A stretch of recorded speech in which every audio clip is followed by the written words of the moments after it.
Welcome everyone to Have History Will Travel. I am your host, the Wilder Historian, and this episode continues the battle for Marye's Heights as more of the 2nd Corps attempts to dislodge the Confederates from the stone wall.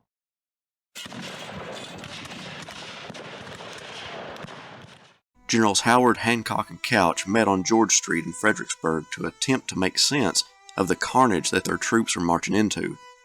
Part of the discussion focused on the Confederate left and if it could be turned. As the commanders hashed out a plan, more troops were marching into battle. Joshua T. Owen's brigade formed up on the west side of the mill race, with Owen on foot. His horse had been hit by a shell fragment attempting to cross the waterway.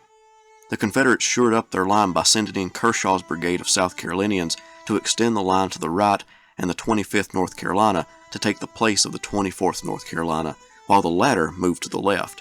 It was a strong line, made even stronger by the Washington artillery perched atop the heights. Their cannon had destroyed lines of blue troops all morning, and they were going to continue to do so as the day wore on. Owen and his men began their march toward the stone wall, but found that the infantry regiments that he had been sent to support had all remained in the swale. His men could go no further without being destroyed by artillery and rifle fire, so Owen instructed his men to pile up the dead bodies on the crest of the swale to provide more cover from the bullets and other projectiles.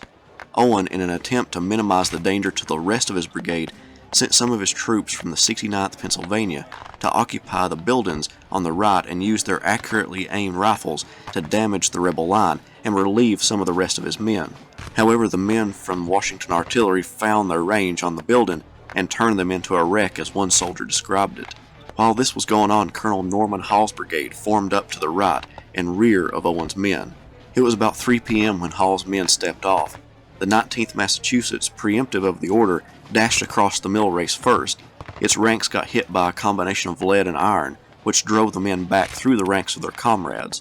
Therefore, when the sister regiments moved, they were late in the advance, and when the 20th Massachusetts and 59th New York made it to within rifle range, the North Carolinians hit them in each flank.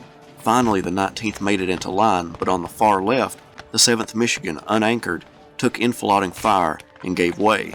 This exposed the 42nd New York's flank, and this caused a domino effect, with all the regiments falling back to the swale. The 20th did stubbornly fight, not wanting to give up the ground and risk being shot on the withdrawal, but they too were obliged to fall back. Hall, doing as he was instructed to do, rallied his men and attempted another advance. This time it was the New Yorkers in the center who broke first, sending the rest of the line back to the swale to seek cover. In the meantime, the Federal infantry did receive some artillery support, particularly Hazard's battery. The 20th and 19th Massachusetts regiments were the holdouts of Hall's brigade, with the rest moving toward the rear. With Hall and Owen's men pinned down in the swale, Howard committed his last brigade, that under Colonel Sully. Howard actually divided his brigade, sending the 15th Massachusetts to the left and sending the 19th Maine, 34th New York, and 82nd New York to support Hall, with the 1st Minnesota giving aid to an artillery battery. Sully's men could offer little assistance, especially since Howard had divided it. The brigade's rightmost regiments for the most part didn't move, but held their position. Their ranks did get withered by the long-range artillery fire and bullets that happened to make it to their lines, but they held on to their position, not daring to go into the swale full of dead, dying, and desperate comrades. However, the 15th Massachusetts on the left did receive brutal volleys from muskets and cannons, which depleted their ranks.